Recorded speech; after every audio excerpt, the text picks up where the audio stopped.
Olá pessoal, sejam bem-vindos a mais essa videoaula de análise instrumental orgânica.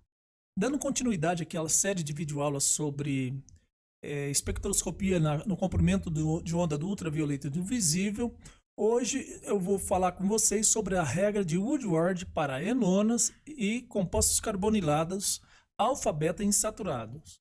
Que seriam esses compostos carbonilados? Seriam os ácidos carboxílicos, seriam os ésteres, seriam os aldeídos, as cetonas e também as amidas. Então vamos lá falar sobre esses compostos carbonilados. E quando a gente vai falar em compostos carbonilados, não tem jeito, a gente tem que lembrar imediatamente do grupo carbonila, que tem esse carbono sp2 ligado duplamente a esse oxigênio com dois pares de elétrons livres.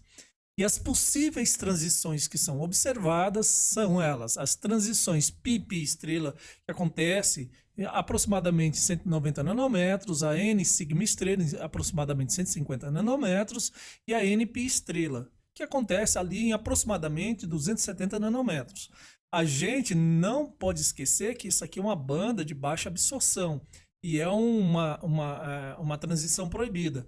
E aqui, ó, essa banda aqui, que é a banda pi-pi estrela, ocorre lá em menor comprimento de onda, que demanda maior energia, só que tem forte absorção, porque é uma transição permitida. Mas vamos detalhar, vamos relembrar como que seriam essas transições. Vamos ver aqui. E aqui está então a carbonila, eu vou colocar aqui todos os orbitais e as possíveis transições, tá? Então, o primeiro orbital que eu estou colocando aqui é o orbital N, de uma hibridação sp do oxigênio. Esse orbital aqui está representando um desses dois pares de elétrons livres aqui. Muito bem, o outro orbital que aparece aqui, também preenchido, é o orbital sigma da ligação do carbono sp2 com o oxigênio sp. Sobre a hibridação desse oxigênio, nós falamos sobre isso lá na aula número 4. Se vocês deram uma olhada lá, vocês vão relembrar. Aí tem aqui, ó, o orbital π, né, dessa ligação dupla aqui, o orbital π com seu respectivo par de elétron. E aqui tem o outro orbital N, só que agora um py, de outro par de elétron livre dessa ligação. Muito bem, dessa carbonila, melhor dizendo. Aí o que acontece? Aí vem os orbitais antiligantes, o π estrela e o sigma estrela, que aqui estão mostrados, tá? Então, o sigma estrela da ligação carbono-oxigênio, e aqui o π estrela. As possíveis transições que acontecem aí serão as seguintes. Uma transição N sigma estrela, que não aparece na maioria dos espectros de varredura, porque por uma questão do equipamento, né? Como vocês podem ver aqui para acetona, né? Isso aqui é um espectro de varredura para acetona, e não vai aparecer aqui porque não aparece aqui o 150, né? Muito bem, mas qual é o outro tipo de transição que pode acontecer? Essa daqui, né, que é uma transição N-pi estrela, que corresponde aqui a mais ou menos 270 nanômetros. Lembrando que essa é uma transição proibida por simetria. Enquanto isso aqui faz, esse orbital aqui, ó, esse orbital N-py faz um ângulo de 90 graus com esse orbital antiligante que aqui está. Muito bem, qual a outra transição possível? A outra transição possível é essa transição π estrela, que está aqui aproximadamente 190 nanômetros. Então era isso que eu queria relembrar com vocês, tá? E agora, do que nós vamos falar? Nós vamos falar do seguinte: o que a gente pretende agora é aplicar essa regra de Woodward para enonas. Não sei se vocês estão lembrados, essas regras de Woodward, e lá naquele caso que eu vou falar agora, e Fizer também, para os dienos, era um modelo estritamente empírico. Essa regra de Woodward para enonas, nas transições π-pi estrela, também é um modelo empírico. E o que seriam essas enonas que eu vou falar? Bom, e seria essa regra também que eu vou falar? É um modelo puramente empírico. Algo como que eu vou perguntar agora para vocês: em que faixa de comprimento de onda estaria essa transição π-pi estrela para essa enona aqui? É isso que eu vou explicar para vocês. E para isso tem uma regra. Que regra seria? Seriam essas regras que estão listadas lá no livro do Pavia, né? São várias regrinhas, né? Que eu coloco aqui para vocês.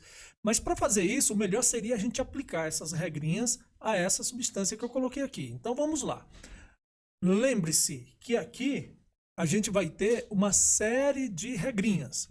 A primeira delas é o seguinte: a gente tem que identificar quais são os carbonos alfa, beta, gama e delta a carbonila. Eu mostro aqui, tá? Um sistema aqui poliinsaturado. Mas vamos à regrinha aqui. Então eu vou mudar aqui esse apontador laser para um marca-texto. Fica melhor para a gente enxergar. E esse marca-texto eu vou colocar em verde aqui também, que fica melhor para a gente enxergar. Então tá bom. Qual a primeira coisa que a gente tem que ver aqui? A gente tem que ver o seguinte. Antes de continuar, peraí. Eu coloquei aqui um componente de eno homocíclico, equivale a isso aqui, tá? Isso aqui é um componente de eno homocíclico. Eu acho que lá na aula 4, na aula 5 eu não falei sobre isso, então coloquei aqui para lembrar vocês o que seria, tá? Mas vamos continuar com isso aqui. A primeira coisa a fazer é identificar o carbono alfa e o carbono beta. Segunda coisa a fazer é o seguinte, que tipo de enona é essa? É uma enona acíclica, então conta aqui, ó, 215, tá? O que mais tem aí? No carbono alfa aqui tem um grupo metil? Tem. Quanto que vale cada grupo metil no carbono alfa? Que a gente chama de grupo alquílico ou chama também de resíduo de anel, tá? Mas se tiver no carbono alfa, cada um vale quanto? Vale 10 nanômetros. Aqui está. E no carbono beta tem? Tem dois aqui, ó. Tem no carbono beta? Tem. São esses aqui, ó. Esse aqui e esse aqui. Então lá no carbono beta tem? Tem. Quanto que vale cada um? Vale 12. 12 vezes 2, 24. Então tá aqui. Tem mais alguma coisa aqui? Mais algum detalhe? Não, não tem. Esse carbono aqui não conta, professor? Não. Isso aqui não. Isso aqui é como se fosse o valor base, tá? Então, somando tudo isso, dá 249. Aí a gente foi lá no equipamento e viu lá se tinha um ponto de máximo lá referente à transição pi-pi-estrela para essa substância aí. Tinha. Exatamente em 249. Então é isso que foi feito. Tem mais exemplo? Tenho aqui, ó, outro exemplo. Para essa substância aqui, tá? A primeira coisa a fazer é descobrir o carbono alfa, beta, delta e gama, né? Alfa, beta, gama e delta. Muito bem, essa é uma enona de 6 membros. Quanto que vale uma enona de 6 membros? Vale 215. Coloca lá 215. Tem alguma conjunção extensora? Vamos lembrar o que é uma conjunção extensora? Tem uma dupla da carbonila, aí tem aqui no carbono alfa, tem outra dupla aqui? Tem. Então tem uma dupla extensora. Quanto que vale cada dupla extensora? Está escrito aqui, ó, vale 30 nanômetros. O que mais tem ali? Isso aqui é um dieno homocíclico? Quanto que vale o dieno homocíclico? 39. Então coloco lá, 39.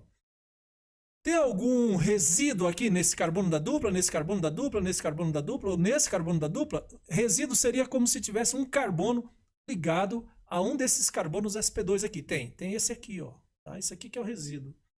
Então, cada resíduo vale quanto? Vale 18 se tiver em gama ou maior, tá?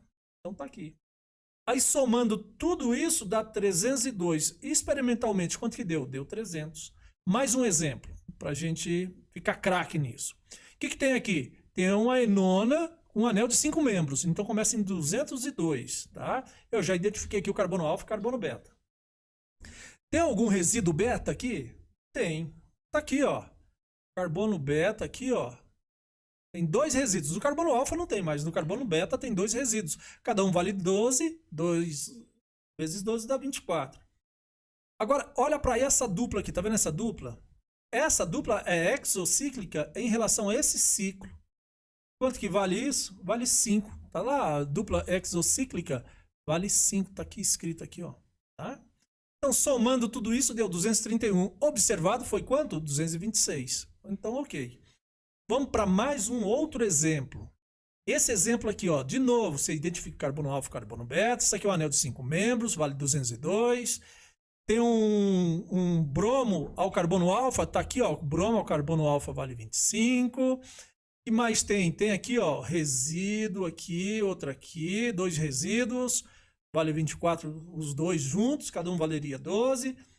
Tem uma dupla exocíclica aqui, tá vendo? Essa dupla é exocíclica a esse ciclo aqui, tá? Eu coloquei assim, mas é um ciclo. Muito bem, quando soma tudo isso dá 256. O observado foi 251, tá?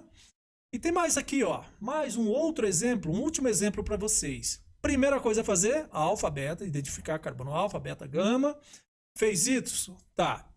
Essa enona aqui é uma enona de 6? Sim, então vale 215. O que mais temos aqui? Tem a conjunção extensora da dupla ligação, ou seja, essa dupla está em ressonância com essa dupla? Tá. Tá? Então, vale quanto? Vale 30. Tá aqui, ó. Conjunção extensora da dupla ligação. Vale 30. E mais temos ali? Tem algum tipo de resíduo? Tem esse resíduo aqui, ó, no carbono beta. Quanto que vale o resíduo de carbono beta? Vale 12. Tá? Então coloca aqui 12. E mais? Tem algum resíduo no carbono gama? Não. Carbono alfa? Não. E no carbono delta? Tem? Tem. Esse aqui é o resíduo do carbono beta. Cada resíduo de carbono beta vale quanto? Vale 18. Tem alguma dupla exocíclica? Tem. Essa dupla aqui, ó, é exocíclica a esse anel aqui, ó. Desculpa, não fica tão bonitinho, mas é isso, tá? Estou fazendo com o mouse. Então tá. Aí quando a gente soma tudo isso, deu 280. E o observado? 280. Então era isso que eu queria que vocês soubessem. Tem mais depois a gente... Não é tão comum, mas existe também, né, várias tabelas em relação a aldeídos, ácidos e ésteres alfa, beta insaturados, né? Então tem aqui, isso aqui seria um aldeído alfa, beta insaturado, isso aqui seria um ácido carboxílico alfa, beta insaturado, isso aqui seria um éster alfa, beta insaturado. Para esse caso aqui, ó, o original vale 208, com grupos alquila em alfa e beta você vai valer 220 e assim por diante. Aqui já não é soma, isso aqui já é o valor pré-estabelecido, bem como isso aqui, né? Se tiver grupos alquila alfa e beta aqui, ó, vale 208. E assim vai aumentando conforme isso aqui. Muito bem, pessoal. Então, era isso que eu queria falar sobre esse assunto da aula número 6. Os livros que eu utilizei como livro-textos, como nos outros casos, é o Pavia, Introdução à Espectroscopia, o Skugel de Princípios de Análise Instrumental e o Skugel também de Fundamentos de Química Analítica. Então, até a próxima aula. Um abraço a todos.